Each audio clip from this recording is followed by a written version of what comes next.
Papua, wilayah paling timur Indonesia yang selalu menjadi topik sensitif selama puluhan tahun. Bagi sebagian orang, Papua adalah simbol persatuan Indonesia. Tapi bagi sebagian masyarakat Papua, masih ada sejarah panjang yang dianggap belum selesai. Konflik, pembangunan, diskriminasi, kekayaan alam, serta sampai identitas budaya. Semuanya bercampur menjadi satu. Lalu sebenarnya, kenapa konflik Papua itu bisa terjadi? Dan kenapa integrasi Papua masih terus diperdebatkan sampai sekarang?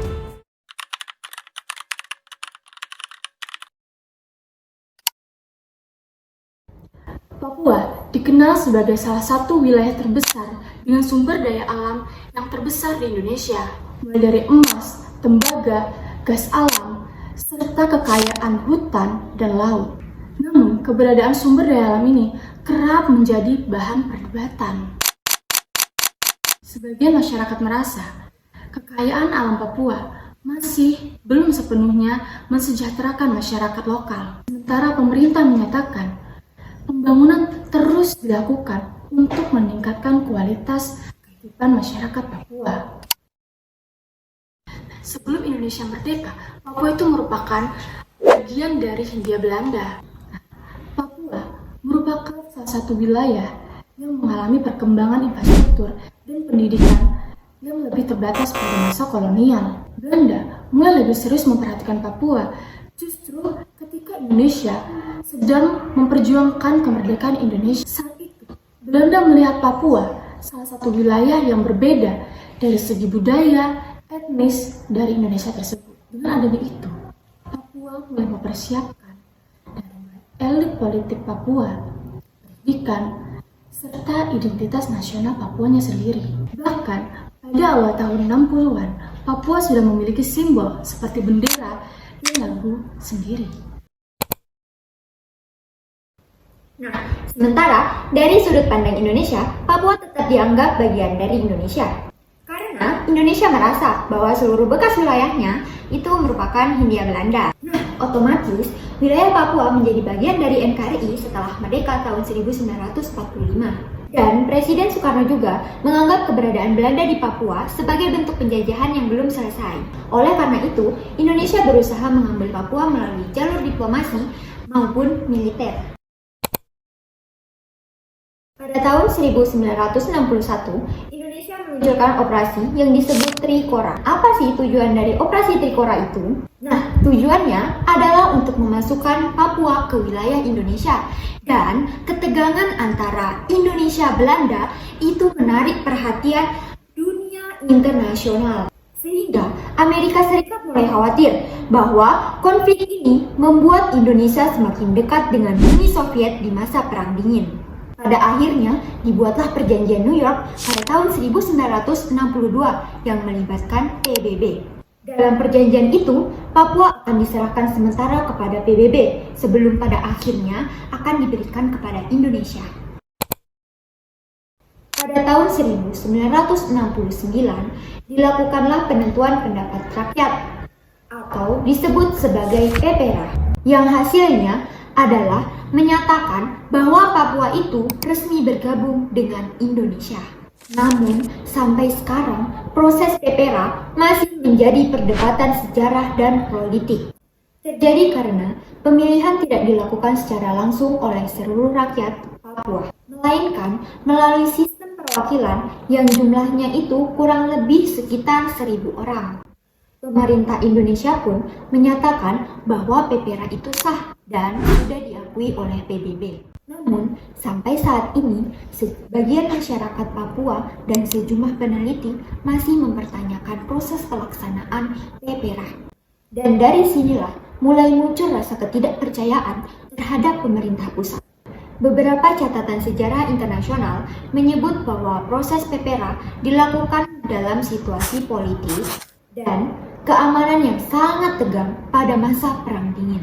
Namun, pemerintah Indonesia tetap menegaskan bahwa hasil PPRA telah disahkan secara hukum internasional karena telah diterima dalam Sidang Perserikatan Bangsa-Bangsa.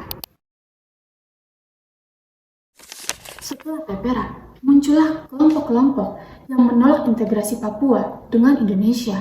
Salah satu kelompok yang dikenal menolak integrasi Papua adalah Organisasi Papua Merdeka atau yang disebut dengan OPM. Konflik bersenjata kemudian berlangsung selama puluhan tahun. Pemerintah Indonesia menganggap kelompok bersenjata di Papua ini sebagai ancaman kedaulatan Indonesia. Sementara sebagian masyarakat Papua melihatnya sebagai bentuk perjuangan identitas dan sejarah Papua. Dan di tengah konflik itu, masyarakat sipil sering sekali menjadi korban kekerasan.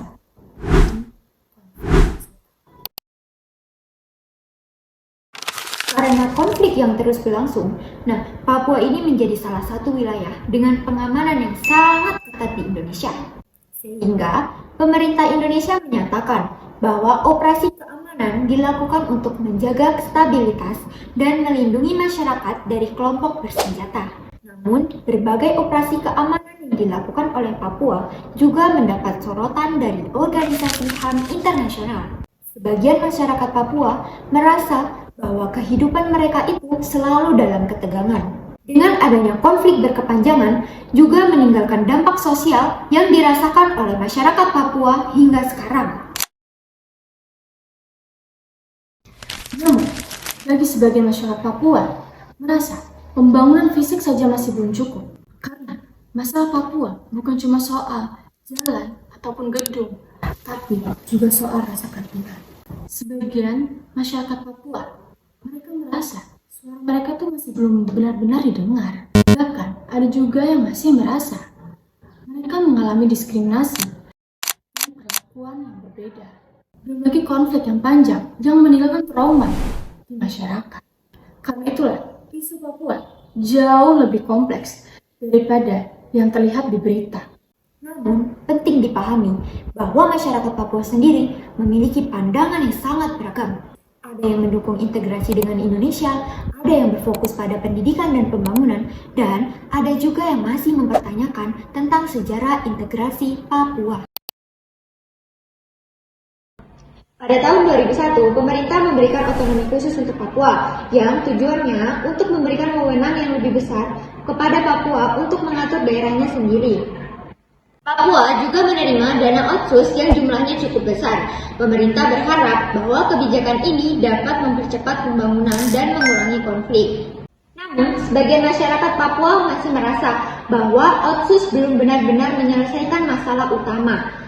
Karena menurut mereka, masalah utama bukan hanya sekedar pembangunan, tetapi soal keadilan dan juga rasa ingin didengar. Sebagian masyarakat Papua masih merasa mengalami diskriminasi, mulai dari stereotip terhadap Papua, serta perlakuan yang berbeda, dan sampai muncul komentar rasis yang memicu protes besar di berbagai daerah. Beberapa peristiwa bernuansa rasisme terhadap masyarakat Papua dalam beberapa tahun terakhir sempat memicu demonstrasi besar di berbagai daerah. Pemerintah Indonesia sendiri menegaskan bahwa masyarakat Papua itu adalah bagian penting dari Indonesia. Namun, isu diskriminasi masih menjadi tantangan yang dibahas sampai sekarang.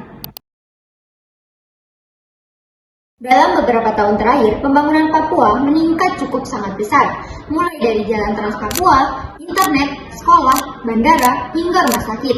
Nah, dari situ pemerintah percaya bahwa pembangunan itu bisa meningkatkan kesejahteraan masyarakat Papua. Namun sebagian masyarakat Papua merasa pembangunan fisik saja itu masih belum cukup. Karena mereka juga ingin merasakan keamanan, keadilan, serta rasa penghormatan kepada warga asli Papua. Selama konflik panjang itu, banyak anak muda Papua menunjukkan perubahan. Ada yang menjadi atlet nasional, musisi, aktivis pendidikan, dan bahkan mahasiswa mulai menyuarakan untuk perdamaian. Generasi Papua mulai membawa harapan baru bahwa masa depan Papua mungkin tidak harus identik dengan konflik. Banyak pihak yang merasa bahwa solusi Papua tidak hanya dari keamanan saja, tetapi bisa dari pendidikan, dialog, pembangunan yang merata, bahkan juga penghormatan terhadap masyarakat Papua. Karena pada akhirnya, integrasi bukan cuma soal wilayah di peta, tapi tentang apakah masyarakat merasa diterima dan diperlakukan setara. Papua adalah cerita yang panjang, mulai dari sejarah, identitas, pembangunan, dan juga harapan. Dan memahami Papua mungkin bukan soal tentang menentukan siapa yang paling benar, memahami bahwa tiap masyarakat mempunyai sejarah yang berbeda. Karena pada akhirnya semua berharap Papua memiliki hidup yang damai dan masa depan yang lebih baik.